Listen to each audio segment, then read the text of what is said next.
I've been a slave all my life. We've never seen this story on television before.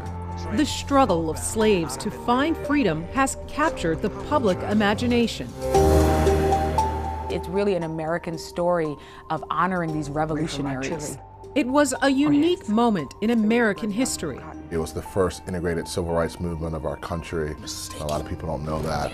Families, both black and white, played a part. Here is a family who were willing to risk life and limb, their own security, to guarantee the freedoms of others. Many remain unsung heroes whose names you've never heard before. It made me scratch my head thinking, how come William Still is not like a common name that everyone knows? Join us on the Underground Railroad for a journey back in time. The Enterprise remains a golden chapter in the history of human endeavor.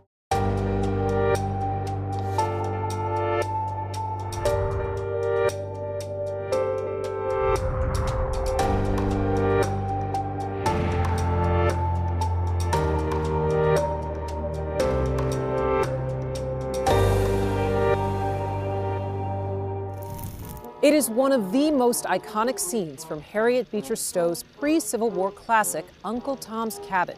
Slave girl Eliza and her baby escape hunters by leapfrogging ice floes across the river, based on an actual event near Ripley, Ohio.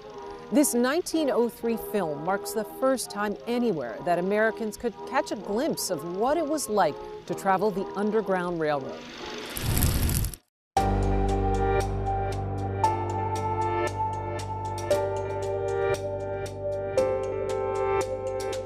Hi, I'm Robin Hamilton, and we have come here to Sandy Spring, Maryland, to one of the official trails on the Underground Railroad network. It's been nearly 200 years since slaves followed trails like this, but it wasn't until recently that this chapter of American history began to inspire a real cultural moment.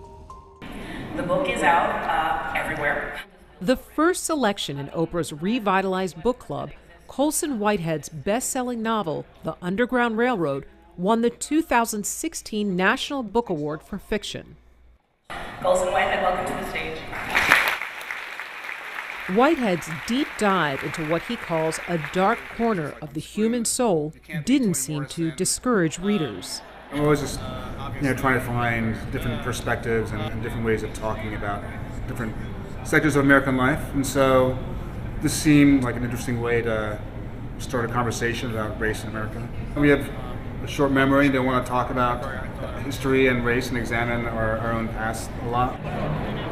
If you're an African American who wants to contemplate the kind of misery that your ancestors went through, so it's hard to contemplate the past.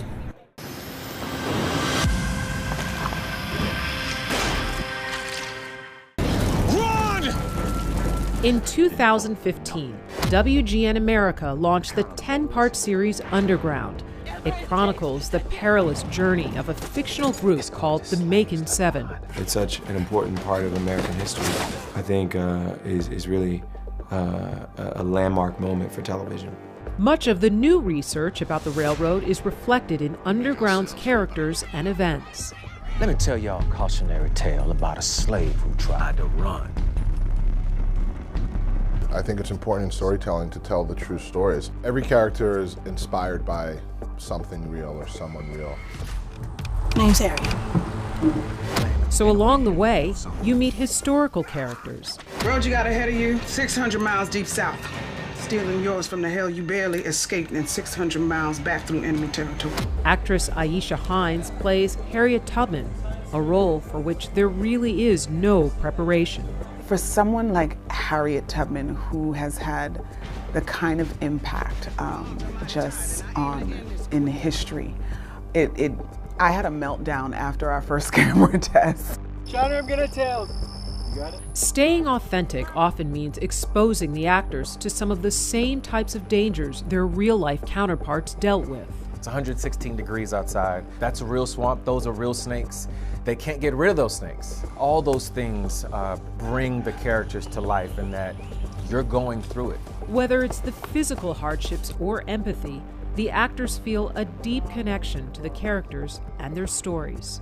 They should be celebrated, and we need to change the narrative, I think, and say, no, these are superheroes. You know what I mean? This is exciting. There was so much greatness in them. You walk away really feeling pride in the liberators, the African Americans of the time. I mean, it's really an American story. There's something that speaks to the values that we prize of courage and freedom, of boldness, audacity, and willingness to speak out against oppression. Up next, follow the North Star to freedom and find out how the Underground Railroad really worked.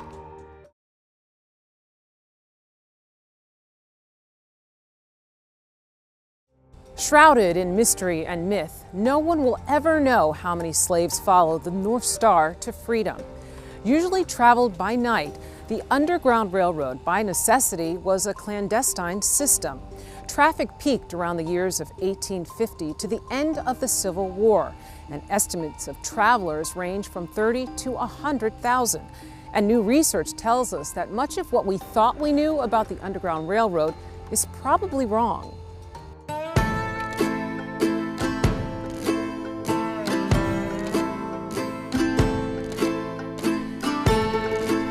Underground Railroad serves as an antidote to those people who still today would have you believe that the slaves were happy, that they went along with enslavement.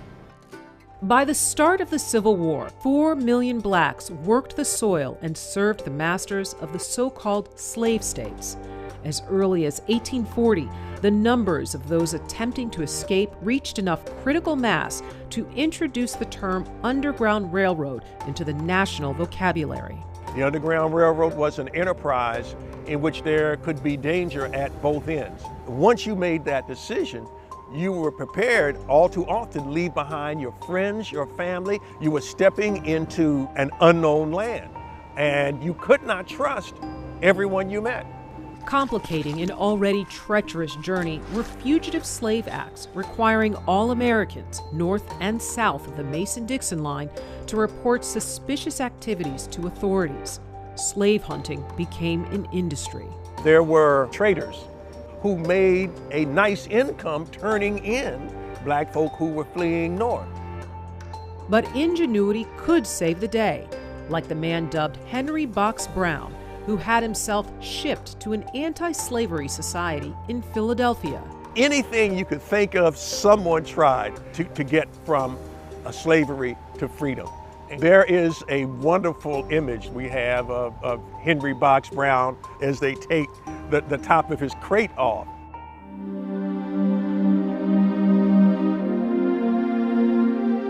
Young men made up the majority of runaways.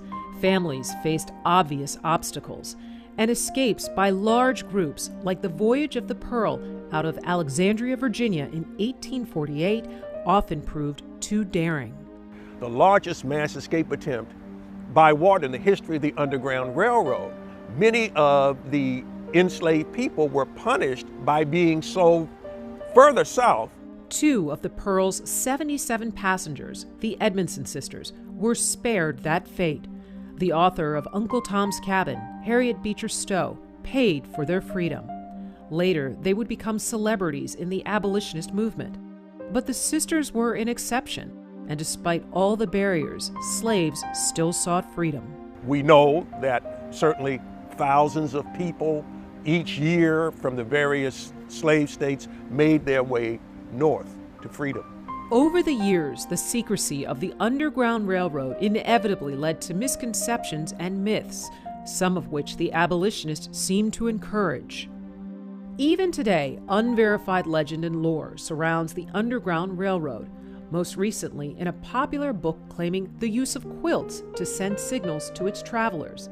Based solely on oral tradition, the theory laid out messages quilts could communicate. Quilts remain controversial in the Underground Railroad lore. There are people who still believe that they work, but the general feeling is maybe there's been an overemphasis on the existence and use of quilts.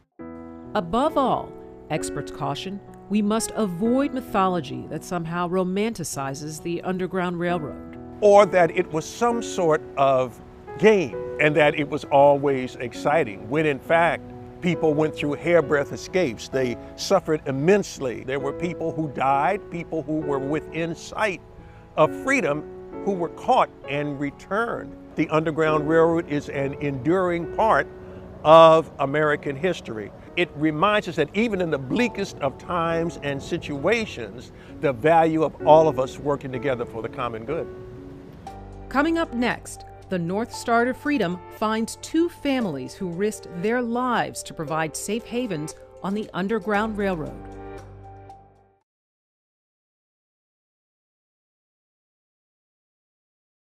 One of the prevailing myths of the Underground Railroad was that it was solely the work of white religious groups.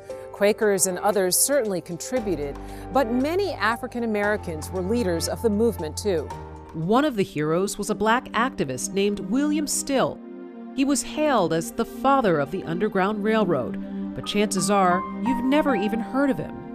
You ask most people to name someone involved in the Underground Railroad, of course Harriet Tubman comes to mind. Or they might even say Frederick Douglass, John Brown. William Still was, if not as important, more important than the three people I just mentioned. William Still is Valerie's great-great-granduncle. Working at the Philadelphia Anti-Slavery Society, he reunited with his long-lost brother, and his life changed forever.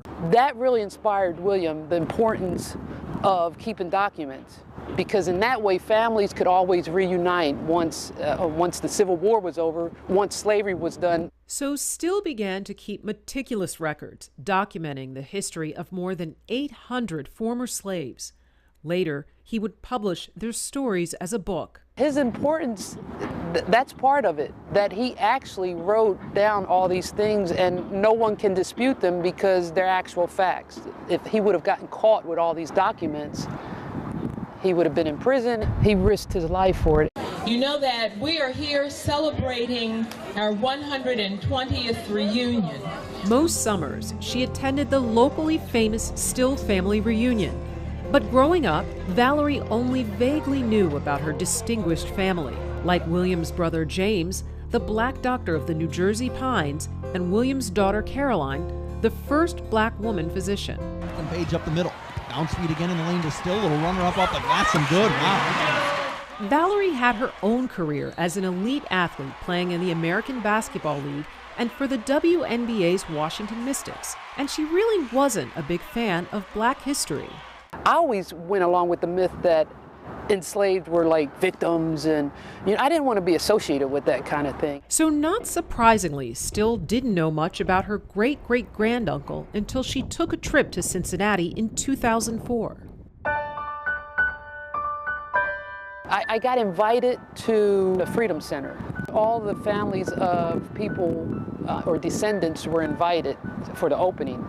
It was eye-opening when I saw William's exhibit. Then when I first found out about William, I'm like, yeah, that's my uncle. And I went back and got my master's degree in African and African-American studies. Still has begun a series of books for children to tell her family's stories. I'm just excited that I can say that now I have a chance to show other people William Still and my great-great-grandparents, my great-great-grandfather, those kind of people who were fighting. So this is one of my prized possessions.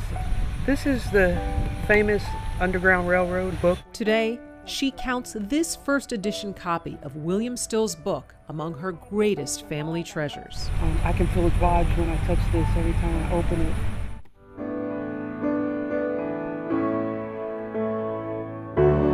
She often visits Eden Cemetery outside Philadelphia, where her family and many other leaders of the Black abolition movement are buried. It's really a sacred moment for me when I go. I always give honor to them. I think it's powerful, and it always touches me in that way. It always reminds me, never forget where we come from.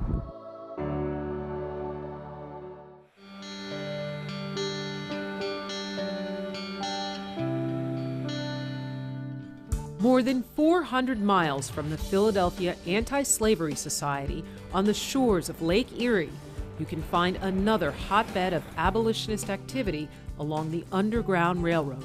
If you were a slave that was seeking for freedom, the shortest distance to go from slave territory was up here through Ashtabula City and the Hubbard House. Colonel William Hubbard, his wife Catherine, and their children moved west to Ashtabula, Ohio in 1834.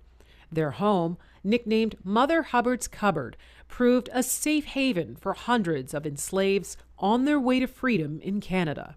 For the slave traffic that came through the Hubbard House, mostly the slaves were transported to a yellow warehouse that was down in the docks in the harbor. And they were hidden there until they could be boarded onto ships, taken across Lake Erie to St. Catharines. Despite the Hubbard's significant influence in the community, the activity at the house did not go unnoticed. We have evidence that twice he and Catherine were summoned to Columbus to answer charges of violation of the Fugitive Slave Act. The cases were never brought to trial. They were settled out of court. Preserving the house and its heritage was the life's work of great-great-grandson, the late Tim Hubbard. It needed everything. It was in terrible condition, and Tim set about righting things around as soon as he got it under the umbrella of the Historical Society. It took years of painstaking attention to restore the house. Today, you can visit and feel the hand of history in its rooms. Every group of visitors, comes for a different reason. Some come just to look at the restoration and the antiques. Some come because they are interested in the history of the Underground Railroad and what it is that occurred here. So all through the 1830s, we find 1834, the Ashtabula County Anti-Slavery Society is formed. William Hubbard, whose house you just visited, was one of the founding managers here. Every fall for nearly 40 years now, Hubbard House organizes a pilgrimage of some of the dozens of locations connected to the Underground Railroad in Ashtabula County. Visitors can take a self-guided drive along its historic byways and find landmarks like the inn where Harriet Beecher Stowe wrote Uncle Tom's Cabin. So that's Eagleville? Where's Eagleville? Where is Eagleville? South on 45. The Hubbard family of the 21st century hopes these traditions continue for generations to come. People gained their freedom this way, and that other people took enormous risks to see that they got their freedom. I love this story, and I want it to continue.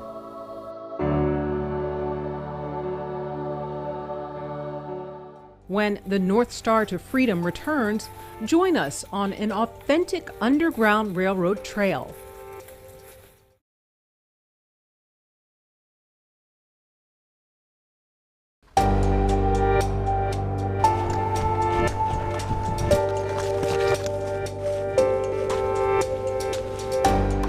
Finding safety on the Underground Railroad often meant blazing a path through woods like these.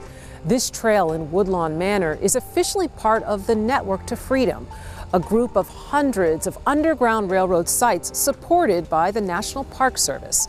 Members of the public can come here to see what it was like to travel in the footsteps of runaway slaves.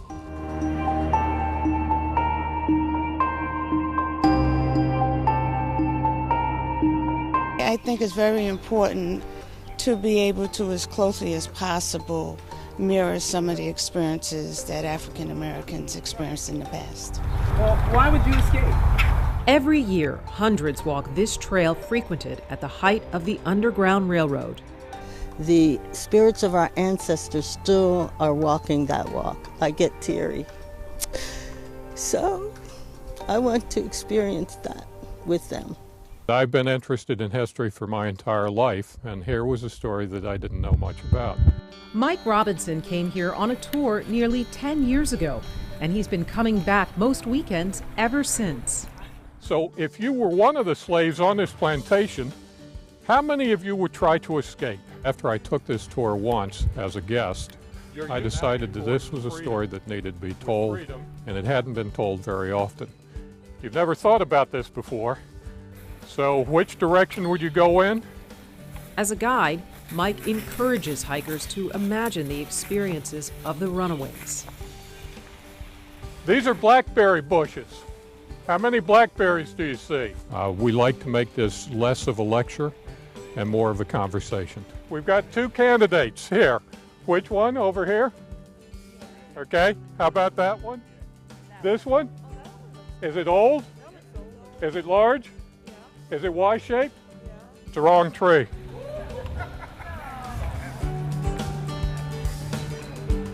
Okay, but can you see a problem with any type of landmark?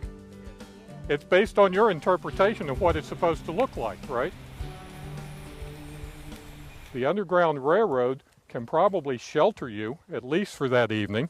They can feed you, they can clothe you, and they can probably put you in the false bottom of a wagon and take you 20 miles in a night, when otherwise you might only be able to do 5 or 10 miles in a night. At the end of the trail, just like those who made their way here so long ago, travelers come to the Sandy Spring Quaker Meeting House, a place to rest and reflect.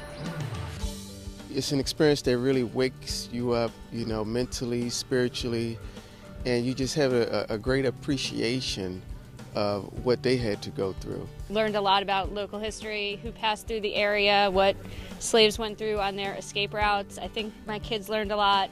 It was a really good experience. It is a reminder of how far African American and blacks in this country have come and what their struggle has been and how they have overcome such odds.